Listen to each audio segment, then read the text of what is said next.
Então, boa tarde a todos. Em primeiro lugar, muito obrigado por terem vindo a mais esta sessão do IDL à volta dos livros. Hoje temos aqui o enorme prazer de ter connosco o Sr. Professor Dr. Paulo Otero, que dispensa apresentações. Estão aqui muitas pessoas que o conhecem muito bem, proximamente, do ponto de vista da convivência na universidade e noutros meios também, com certeza. Para mim é um gosto enorme, Sr. Professor, tê-lo aqui. Queria lhe agradecer muito esta sua disponibilidade, que foi pronta, ainda por cima apresentando um tema que o desafiei a fazê-lo e que prontamente também aceitou. Eu não vou desenvolver muito a sua apresentação porque é desnecessária, todos creio que o conhecem e reconhecem, e é extensa e, portanto, arriscar-me a ficar aqui mais tempo do que aquilo que temos para a razão que nos trouxe aqui. Mas, de qualquer maneira, para quem não sabe, o professor Dr. Paulo Otero é professor catedrático na Faculdade de Direito da Universidade de Lisboa, a cujo Conselho Diretivo já presidiu, e nesse âmbito tem ocupado muitos cargos, foi coordenador do Departamento de Investigação, e, enfim, é um jurisconsulto também conhecido da área de Direito Público, que é normalmente associada de uma forma mais explícita ao Direito Administrativo e ao Direito Constitucional.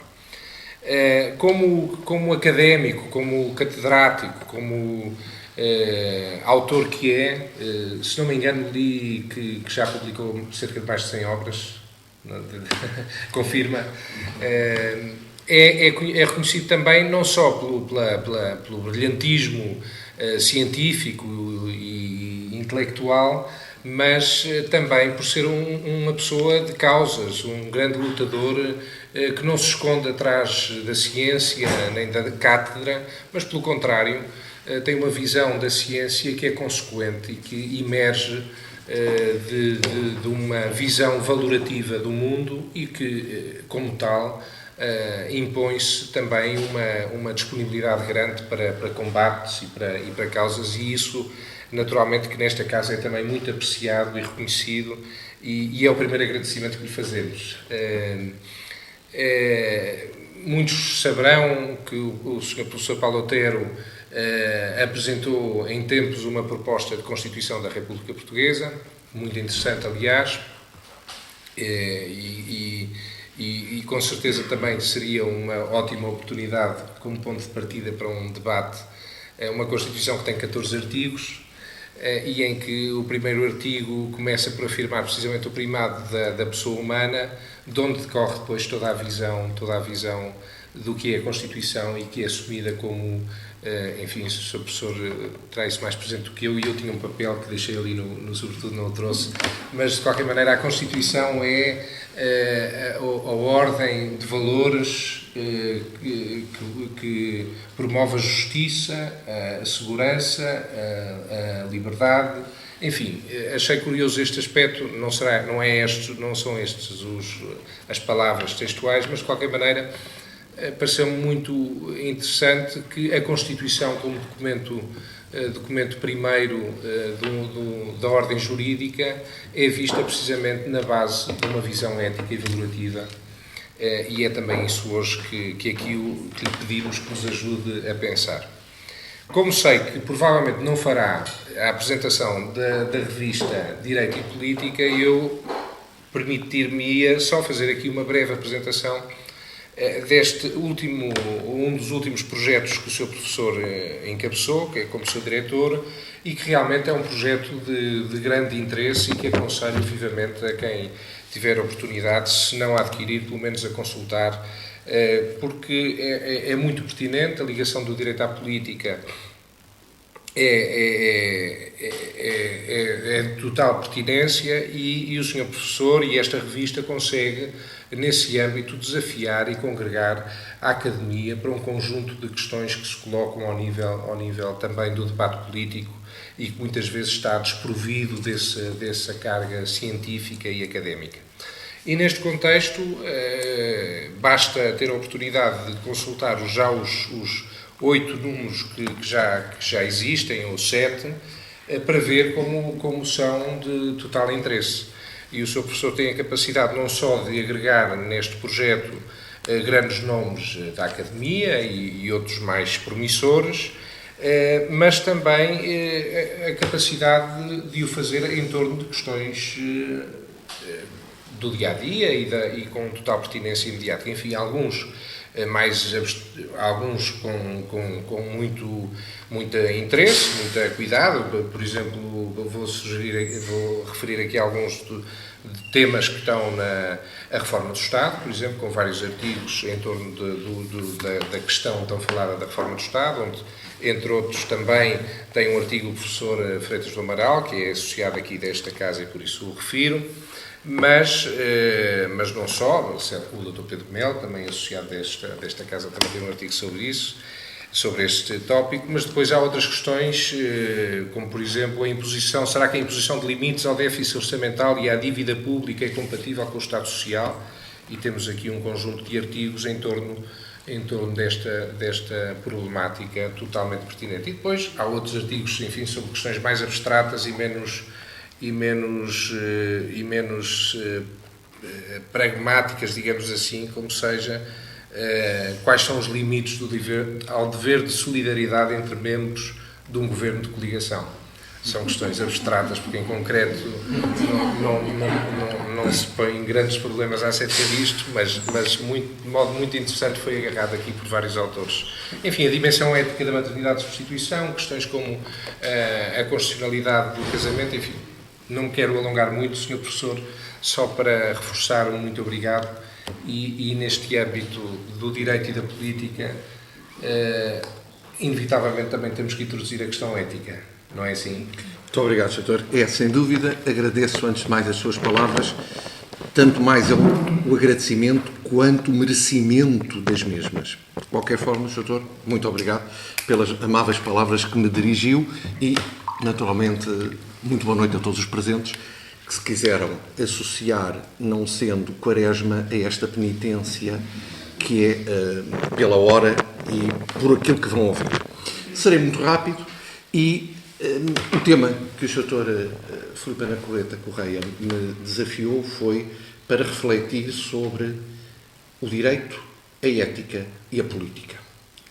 E, de algum modo, podia traçar uma relação entre o direito e a política, podia traçar a relação da ética com o direito. Penso que a ótica mais interessante é em que medida a ética é uma questão que deve estar presente na política. Para, no fundo, responder a esta questão, deve ou não a ética estar e o direito presente na política, há, se olharmos para a história do pensamento, três grandes correntes que explicam o relacionamento destes três fatores. Para uns, claramente, nem o direito, nem a ética devem limitar a política. E não devem limitar a política porque a política deve estar reservada ao sábio. E o sábio, por natureza, não deve ter limites, sejam os limites de natureza jurídica, sejam os limites de natureza moral. De algum modo, esta corrente, ou este pensamento, ou esta resposta, é aquela que está na base do fenómeno totalitário. O totalitarismo exclui, no fundo, a limitação do poder, seja a limitação ética, seja a limitação jurídica. Uma segunda corrente, de algum modo oposta a esta, é aquela que entende que o direito é a principal, se não a exclusiva, talvez melhor na formulação, a exclusiva limitação do político. E esta ideia de que o direito é a limitação do político é uma ideia também ela originária na Grécia Antiga e que chega na atualidade com base no entendimento positivista. O que está na lei pode servir para limitar. Tudo o que não está na lei não serve para limitar. No fundo, com base no entendimento de que é lícito tudo aquilo que não está proibido. E se é lícito tudo aquilo que não está proibido, a regra no exercício da atividade política é permitir tudo aquilo que um texto constitucional, tudo aquilo que uma norma não sirva de limite. Ainda que, devo dizer, é bom da verdade, que há duas variantes neste entendimento. Há quem entenda que o limite é, sobretudo, um limite que funciona quando não é o político o autor das normas que cria à sua imagem e semelhança, isto é, no fundo, situações em que a vinculação é uma vinculação que vem de fora ou que é feita por terceiro, ou a hipótese em que o próprio político é ele o autor, de algum modo, da fronteira sobre aquilo que ele deve ou não, daquilo que ele pode ou não fazer. E há, por último, uma terceira tese, uma terceira concepção. Aquela que entende que a ética e o direito, mas sobretudo a ética, funciona como limite ao poder.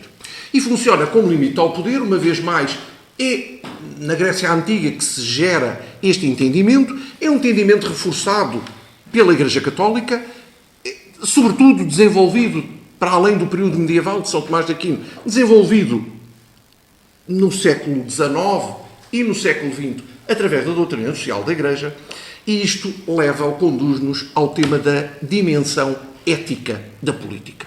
Pois bem, chegados à dimensão ética da política, com base neste entendimento, o direito não é o único instrumento que limita a ação da política.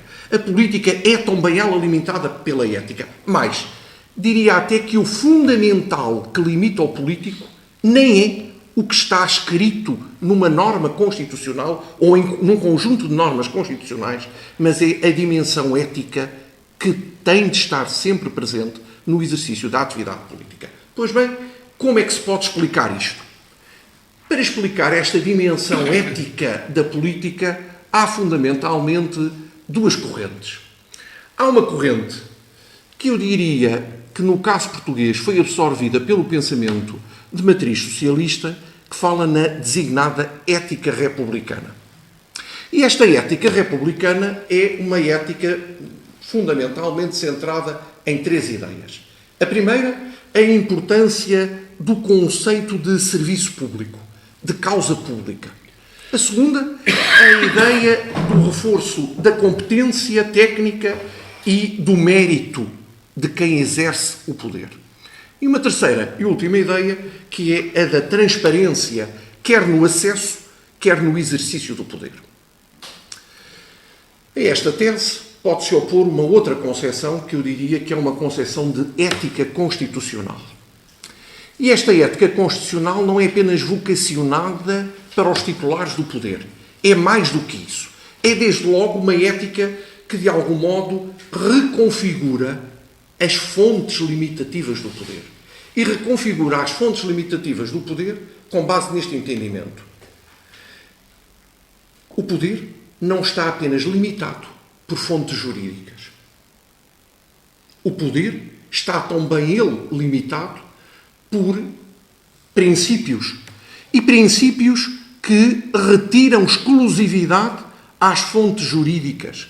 Que princípios são esses? Pois bem, podem ser princípios de natureza ética, mas também podem ser princípios de trato social que limitam o exercício do poder. Isto significa que, de algum modo, os princípios da boa-fé, na sua dimensão ética, e o princípio da justiça, também na sua dimensão ética, funcionam como verdadeiros limites materiais do exercício do poder político. A Constituição, quando os consagra, não cria nada de novo. A Constituição limita-se a reproduzir aquilo que é uma decorrência, no fundo, que não está nas mãos, não é disponível por parte do autor das leis, do autor do direito positivo. E quais são, dentro desta dimensão ética constitucional, quais são os grandes referenciais? Eu resumiria esses grandes referenciais a 5 ideias. Primeira ideia, o poder é sempre um serviço. Exercer o poder é servir, não é servir-se a si ou servir grupos de interesses. Segunda ideia nuclear, o poder existe em função do bem comum da coletividade. E é o bem comum da coletividade, o bem comum da sociedade, que funciona como critério determinante da ação política. Não é nem o interesse egoísta de quem exerce o poder, nem o interesse partidário do grupo que conquistou o poder. É a dimensão do bem comum da coletividade. Terceira ideia. No exercício deste propósito de bem comum da coletividade, a justiça aparece sempre como fim da ação do poder. Se o poder não prosseguir a justiça, nada diferencia, na acessão de Santo Agostinho, nada diferencia, dizia-vos eu, o poder de um bando de ladrões. Se não prosseguirem a justiça, não há diferença entre o agir do Estado, o agir do poder e o agir de um grupo de malfeitores. Quarta ideia. Quem exerce o poder está subordinado ao direito, mas também está subordinado à moral. E esta subordinação do direito ao direito e à moral explica a insuficiência do direito, mas também explica uma outra realidade. Quem exerce o poder deve sempre ser o primeiro a dar o exemplo no cumprimento das normas. Quinta e última ideia. Quanto maior for a dignidade do cargo que se ocupa, maior deve ser a exigência ética do seu exercício. Ou seja, há graus diferentes de exigência ética. E o princípio deve ser este.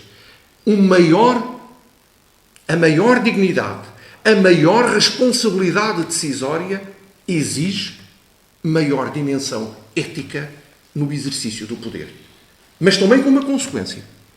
É que a ausência dessa dimensão ética cria uma maior censurabilidade a quem exerce o poder com desvio às regras éticas que devem pautar esse mesmo exercício. Pois bem, chegados aqui, quais são os efeitos que resultam destas ideias, quais são os efeitos práticos que resultam destas ideias na sua aplicação?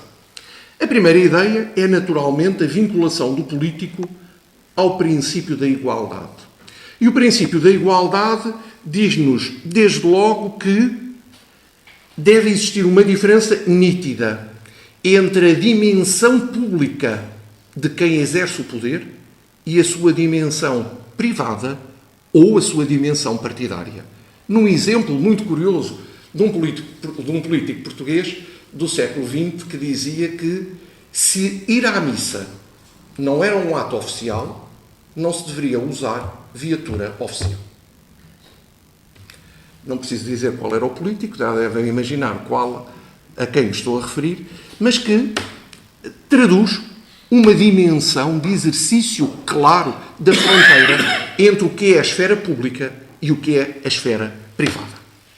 Mas mais, esta dimensão de subordinação ao princípio da igualdade também nos diz que quando se termina o exercício de funções públicas, não podem existir privilégios decorrentes do exercício dessas mesmas funções. Por outras palavras, se ninguém pode ser prejudicado, como a Constituição diz, por exercer funções públicas ou funções políticas, também é verdade uma leitura a contrário desta norma.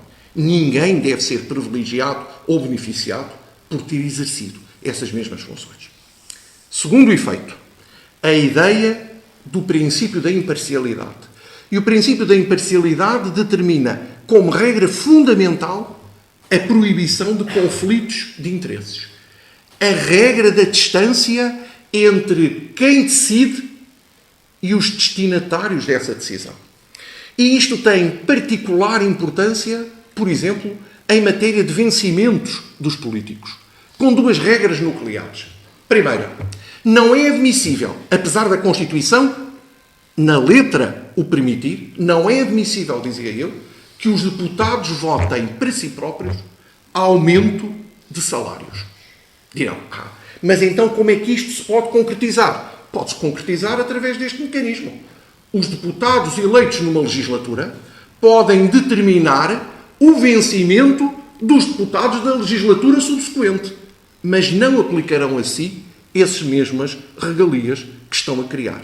É um princípio de imparcialidade no exercício das funções. Segundo exemplo, e em relação ao Presidente da República, Deve ou não o Presidente da República intervir no ato legislativo que, por exemplo, determina aumento do seu salário, das suas remunerações?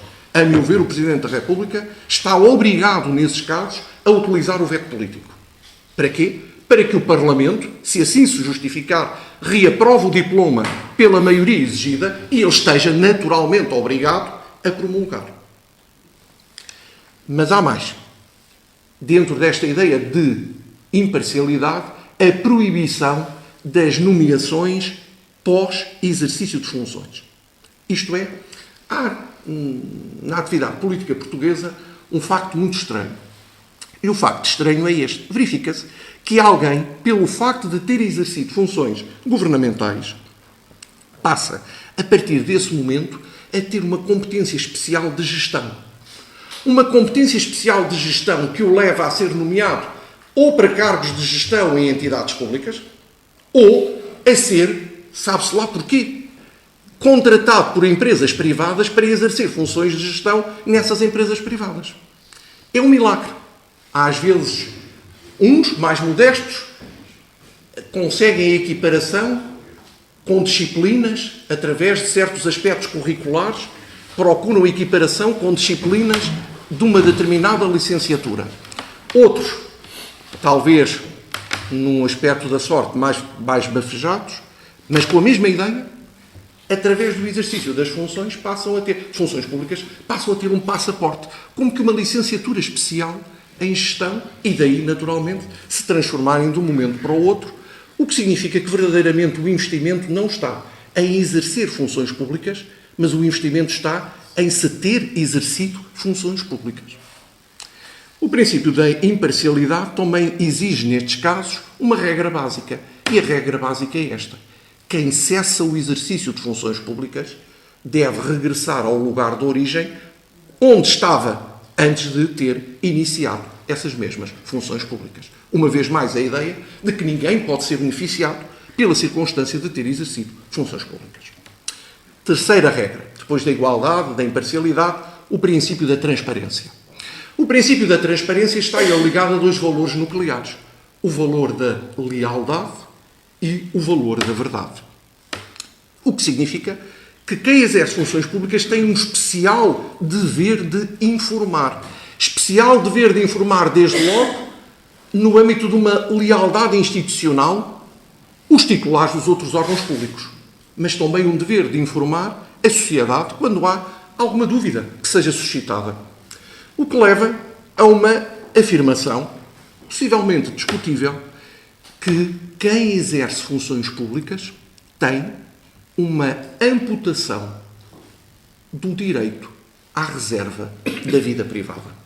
Isto é, quem exerce funções públicas tem aqui aquilo que em direito se designa como uma situação funcional. Isto é, pelo facto de exercer essas funções, está mais onerado. E o mais onerado significa que tem um menor campo de argumentatividade com a reserva da vida privada. Levantam-se, aliás, o direito norte-americano tem aqui, aliás, algumas situações muito curiosas. Uma delas é esta, é a questão de saber se é admissível aos meios de comunicação social, permitam uma expressão, vasculhar, interferir sobre a vida privada dos políticos, sabendo se têm ou não algum relacionamento extraconjugal. Saber se isto está dentro do espaço que deve ser do conhecimento público ou se, pelo contrário, deve estar dentro da reserva da vida privada e, nesse sentido, impossibilitado até de ser divulgado publicamente. Eu diria que depende. Se o político em causa, por exemplo, é alguém que publicamente defende a importância do matrimónio, a importância do dever de fidelidade, e é ele o primeiro a dar o exemplo de colocar, no fundo, em público, a defesa destes valores, pois bem, é lícito que os meios de comunicação social investiguem se ele é apenas uma pessoa coerente naquilo que afirma ou se há uma incoerência total entre aquilo que ele diz e aquilo que ele pratica. Isto tem a ver com, no fundo, uma autolimitação, uma autorrestrição ao exercício do seu direito à reserva da vida privada. Quarta e última ideia que está na base destes efeitos é o princípio da responsabilidade. a ideia da responsabilidade. E aqui, aliás, este fim de semana tivemos a ilustração muito visível da diferença que existe entre a responsabilidade civil, a responsabilidade criminal e a responsabilidade política. E o princípio é este. Há aqui uma regra de responsabilidade objetiva. Ou seja, em termos políticos, não vale a ideia da presunção de inocência. Não é argumentável por um político dizer eu ainda não fui condenado e se não fui condenado, pois devo continuar a exercer funções. Não. O princípio é o princípio da responsabilidade política. E aqui aplica-se a ideia, o que parece é. Perguntam-se, para terminar, será que em Portugal há uma cultura de ética da política? Naturalmente que isto era interessante fazer uma digressão histórica, sabendo se ao longo da história há ou não uma cultura de ética política. Eu devo dizer que a sensibilidade com que eu tenho, mas admito naturalmente opinião em sentido contrário, é que esta Terceira República inverteu a regra na exceção. Isto é, todos nós ficamos surpreendidos quando alguém assume uma posição ética na política. Em qualquer outro país do mundo civilizado, e do mundo civilizado entenda sobretudo neste domínio, por exemplo, o Reino Unido, um ministro demitir-se na circunstância de se ter desencadeado uma situação menos confortável dentro de algumas pessoas do seu relacionamento pessoal ou da sua estrutura de comando é a regra. Por isso, elogiar.